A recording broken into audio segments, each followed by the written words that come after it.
I love how they go from the What do we want? When do we want them?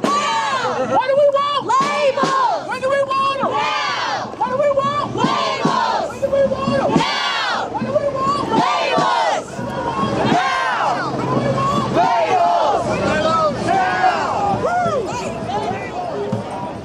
All right, so hello, Tracy. Tracy, tell us a little bit about yourself and the costume. You guys, I'm a mom and I'm here to march against Monsanto. Monsanto is causing all of our food supply to be genetically modified simply to withstand their chemical poison, Roundup and glyphosate. And we're here to promote education and to push labeling in our state and every state in America. All right, and so you talk about Monsanto. Some people may not know exactly what Monsanto is, so can you tell us? Monsanto is it's an enormous corporation that's been around since 1901, and it's mainly a chemical corporation. They brought us DDT, Agent Orange, aspartame, BPA, all kinds of other evil things, and now they're in charge of our food supply. Does that make sense? No, it doesn't make sense. And therefore, we don't need GMO foods in our food supply. The reason why they're making them is to make them survive the application of tremendous amounts of their pesticide Roundup. All right. Does that make sense to you? All right, so I am out here with Zombie Tabitha. So Tabitha, could you tell me why you're here today?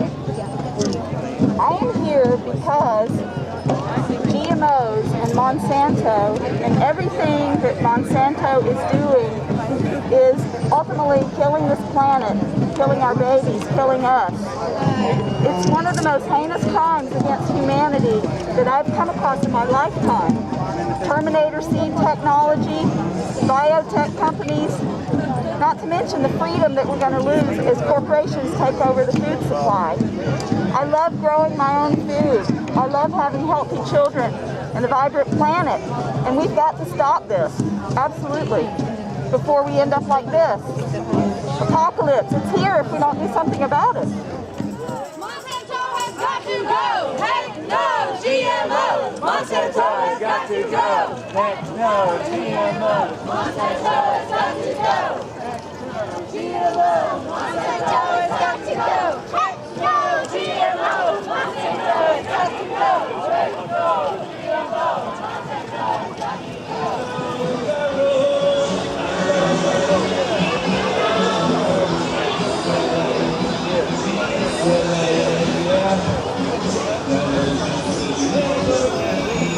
Hi, we are here at the Organics Festival on the west side of Atlanta.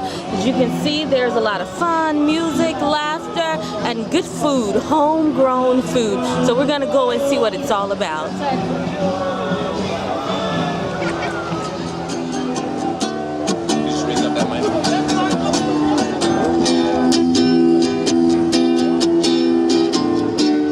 This is revelation time right now.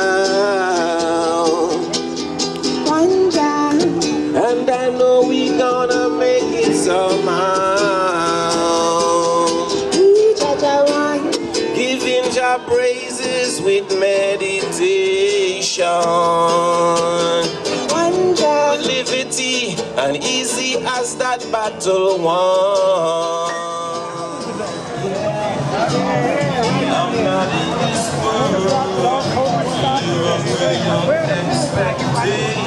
So I'm here with Tanicio here at the Organics Festival. Tell us a little bit about what's going on.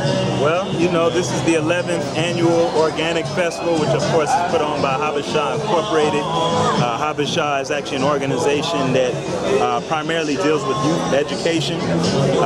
That name is actually an acronym. It means Helping Africa by Establishing Schools at Home and Abroad. And so the organization actually has been doing that for the last 11 years. And this is their main fundraiser event to actually raise monies to send youth to, typically it's been Ghana, West Africa, but we've actually incorporated travels to Ethiopia beginning last year's trip and going in 2019 2014, we'll be taking youth to Ghana and Ethiopia again. So this is the fundraiser to raise money for them. Wow, so we're talking about heritage. Oh yeah, Getting indeed, back to indeed, the roots. Indeed. So when talking about that, we know that part of our culture and part of our heritage, as far as eating, is growing. Yes. We're farmers. Yes. We grew our food. We planted our food, grew it, and ate it. So tell me how that ties into the Organic Festival. Well, that's a great question. I mean, basically, there is no culture without agriculture. I mean, it's even in the phonetics of the word, right? Agriculture. So for us, the ultimate form of teaching is to be able to teach someone how to be able to take care of themselves and live. I don't care who you are, Rasta, Muslim, Ifa, 5%er, you name it. Before you can do any of your works in those communities, you got to be able to get up and live, and food is required to do that. So for Organic Fest to be an agricultural-based festival, what we're basically trying to teach not only the youth in the community is that the ultimate neutralizer, the ultimate way for us all to come together is over the food. You know, not necessarily always just in the plate, you know, which we all are accustomed to, but let's get to know where our food is coming from, and let's actually be the ones to have fostered the growth of that food. So you'll notice we actually have a garden that's here, and that garden's been in development for the full 11 years that Habesha has been in effect. We actually moved it from its previous location to its new home, which is here at Omenala, and we just love the fact that people are in support of what we're doing and are attempting to become gardeners and, you know, get back to the origins, like you say. Right, right.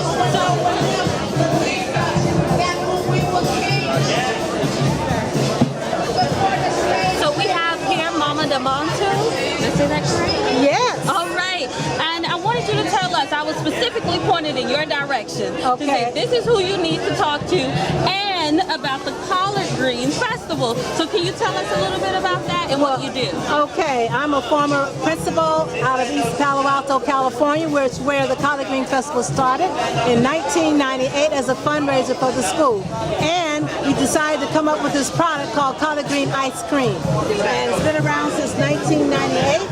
I've been in Atlanta since 06, and I introduced the Collard Green Festival 4 years ago in the West End, and I'm moving it around. We did it twice in the West End, English Avenue, and this year we're going to be in the amphitheater in Lithonia on September 28, 2013. The Collard Green Festival is more than just collard greens. It's about sustainability. We have a sustainability pavilion, we have a wellness pavilion, we have Sproutland for the children, and we have lots of artists that come locally and sometimes outside of the state to perform. And we teach the children not just to have games and play and jump, but to learn how to grow their own collard greens. So they leave with a sprout when they go home to their parents. And I don't know what else to say, but it's been going on for a while and it's working quite well. And I'm looking to manufacture not only collard green festival, but not only collard greens, but sweet potato, beets, carrots, and other vegetables. So my line is collard greens, vegetable frozen treats. And I believe that collard greens is the world's greatest frozen treat on the planet. All right, so let me ask one other question. When we're talking about growing food and when we're talking about greens, natural foods, organics, it's so much more than what we eat. This also affects how we live, our skin, our hair. As women or anybody, we want to make sure our hair is healthy and strong, that our teeth are strong, that our skin is moisturized and taken care of. So would you recommend, is green something that you would choose in order? Okay, and tell me what greens, for someone out there saying, okay, well, what should I start feeding my family? What should I as a woman start eating to better myself? What type of greens are we talking about? We're talking about collard greens. It has vitamin A, vitamin K, it has calcium, it has iron, it has copper, magnesium, selenium, and for mothers who are expecting, it's the best vegetable to eat. It prevents neural defects in babies, and it helps people who have Alzheimer's to work through that disease by eating lots of collard greens. And people who I'm sorry, I'm losing the word that I'm going to lose. People who are diabetic and lactose intolerant, collard green ice cream is the perfect dream for them. You know, the collard greens itself, you know, came from the motherland, Africa. Those brothers and sisters came and had the seeds in their hair when they came here, and that's how we got the collard greens. And almost every garden in the South, and where I come from in California, we did a study on the backyards, and all these collard greens are growing in people's backyards. And so we went around doing what you're doing now and said, well, how did you get the collard greens? Well, I brought it from Texas, or I brought it from Louisiana, some state in the South that would bring these collard greens and grow them in their backyards in California. Because people are saying, well, why would you have a collard green festival in California? I said, because all these people came from the South and still growing collard greens, and we love collard greens. Almost every Sunday, our families are eating collard greens. You know, and you know, back in the day when those folks who enslaved us, they thought they were weeds. They had no idea it had all the nutritional value for us. So it's really a great thing to happen, and I'm really happy, and it's going to move forward. Well, thank you so much, and I think we get it. Collard greens, keep having them for Sunday dinner. That's right. That's and right. maybe Monday through Saturday incorporated. That's right. Thank you so much. Thank you. Appreciate you.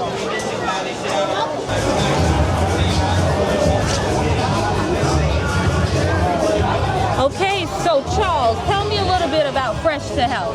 Well, Fresh to Health is essentially a mobile farmer market, but we also focus on wellness education, food distribution. The idea is to source locally grown, naturally grown produce from in and around the Atlanta area, urban farmers, black-owned farms in particular, and redistribute that food to the unserved communities who might not have community gardens or CSAs or grocery stores, things of that nature, and just bring it to them, and also provide that wellness education as a part of that. So, something interesting is that you brought up the point that communities locally, there are a lot of communities that don't have access to grocery stores or to places where you can go and get fresh foods, like your greens or your vegetables, your fruit, and that's what you all do. You provide that to the community. So, if somebody wants to know, how do I get that truck in my neighborhood, what will we do? The best way is call me directly on my cell phone, 678-431-1949. You can email us at freshtohealth@gmail.com. That's fresh2health, all one word, @gmail.com. Or like us on Facebook and follow us that way at Fresh to Health. Same thing, all one word. And just send us a message, call me, and that's the best way to get a hold of us. All right, so if we want bananas and watermelon, apples and oranges versus hot dogs and hamburgers, chips, and that good Kool-Aid, then we give you a call, Fresh to Health, and you'll make it happen. We'll make it happen. All right, thank you. All right, thank you.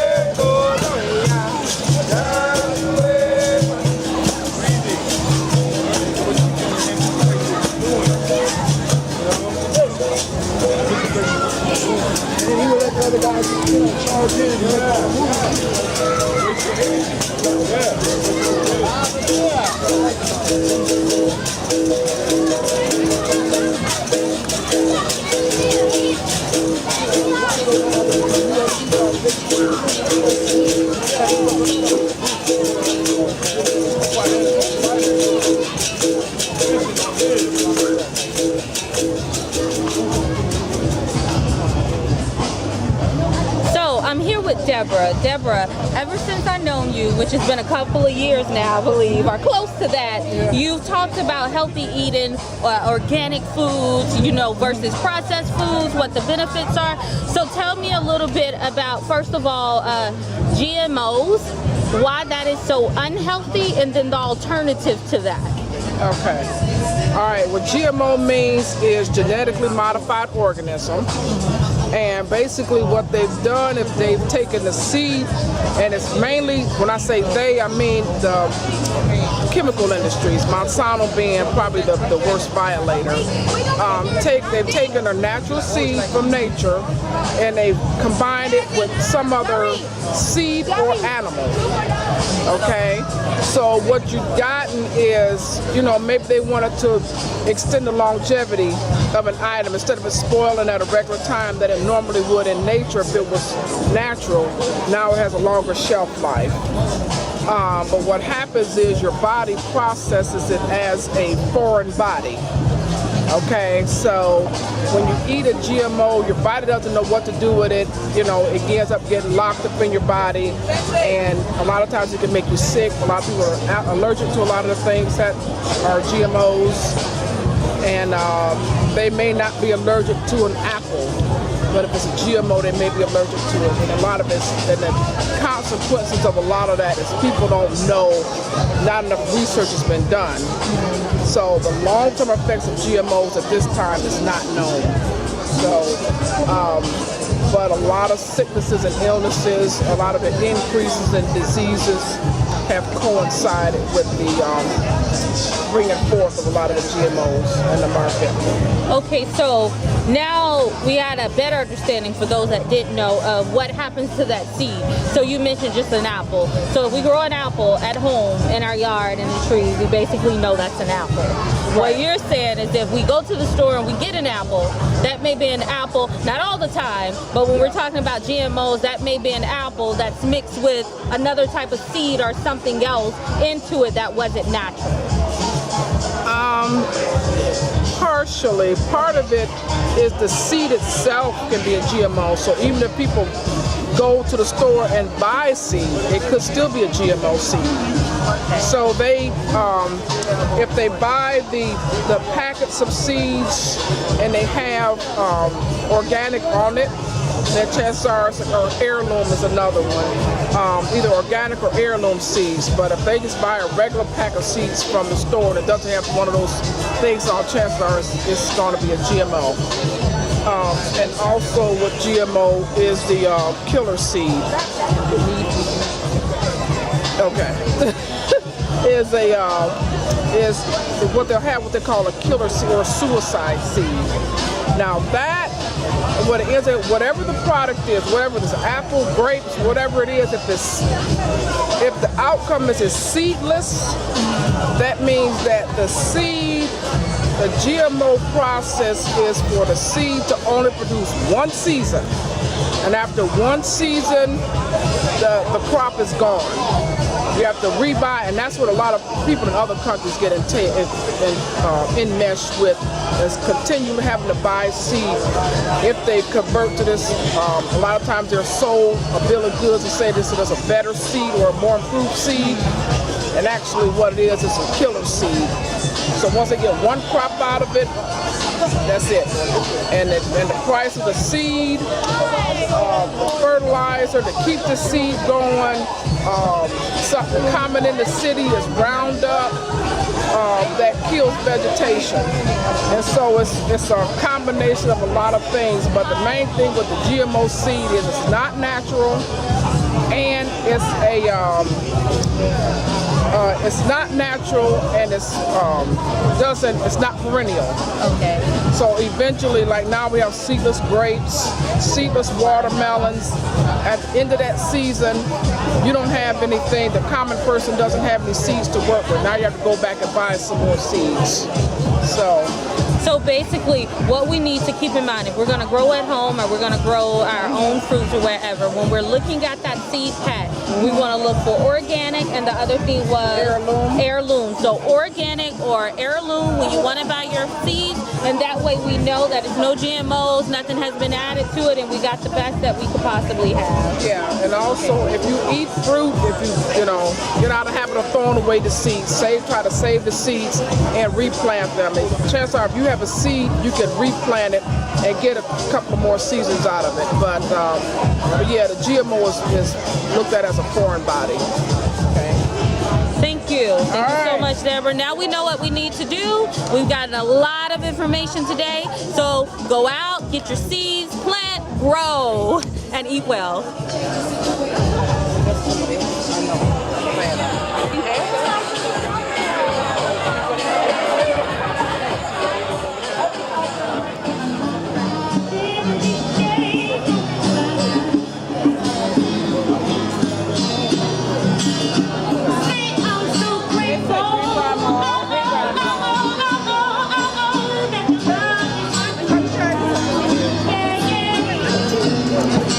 It's in every breath I breathe, yeah.